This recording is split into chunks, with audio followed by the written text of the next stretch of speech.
the Count disappeared. Before leaving, he even sent to constantly monitor the young lady and Suzy. The days of two girls, less freedom than at uncle's. Over time, the young lady became depressed. Things are heading towards the direction the Count hoped for. After a long time, the Count finally returned. He brought a large sum of money for Pearl. As long as Pearl lies to the doctor about the young lady's mental state, she can receive the money.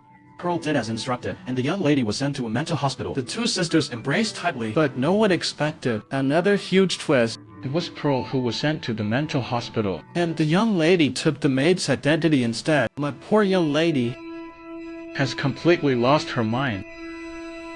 Not sure if this will help.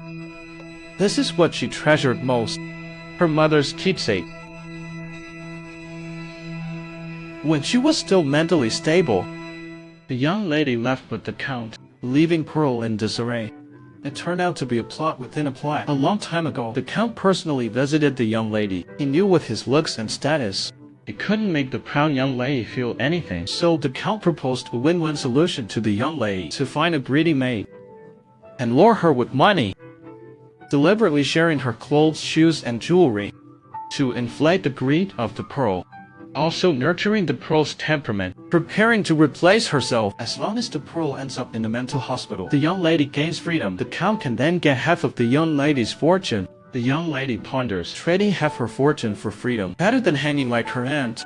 But the world is unpredictable. During their time together, they developed strong feelings for each other. They were like two people in need of salvation who coincidentally encountered the light of life. The young lady protects the Pearl, and the Pearl heals the young lady. The young lady reminisces about her late mother. Feeling deeply guilty inside, she believes her birth caused her mother to die in childbirth. Because it's lucky to give birth to you and then pass away, it's not unfair at all.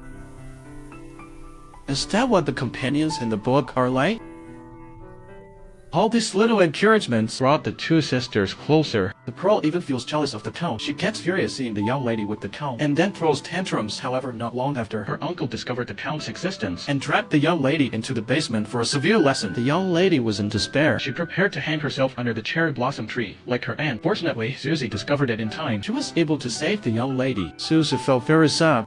She confessed her deal with the Count, only because Suzy didn't want to see the young lady die. She also did not want the young lady sent to a mental hospital. The young lady also confessed to Suzy. Her plan with the Count was for Suzy to enter the mental hospital in her place. The two girls opened their hearts to each other. They established complete trust. They would conspire to first escape their uncle's house using the Count, then find a chance to eliminate the Count. This way, they could obtain true freedom. The two were determined to fight to the death. First, they went to the terrifying basement of their uncle to destroy those sordid books. So even if they died, there would be no more girls cultivated by the uncle to become the next pitiful reader. For the young lady, Suzy, although she was a thief and a liar, was the savior who came to turn her life around. Next, although Suzy was sent to the mental hospital, all of this was part of their plan. The Count handed the poison he had promised to the young lady. He thought she would use the poison to murder her uncle, but he never expected that when the Count wasn't paying attention, the young lady dripped the poison into the Count's wineglass. The Count fainted within 5 minutes. When he woke up, he faced the hitman sent by his uncle. Meanwhile, Suzy caused a fire at the psychiatric hospital, taking the chance to escape from the psychiatric hospital. Suzy and the young lady met at a prearranged spot. With all their wealth, they sailed far away, heading to an unknown shore. From then on, they were no longer master and servant, but family bound by affection. They had new identities. This time, no matter what, the uncle would never find them again.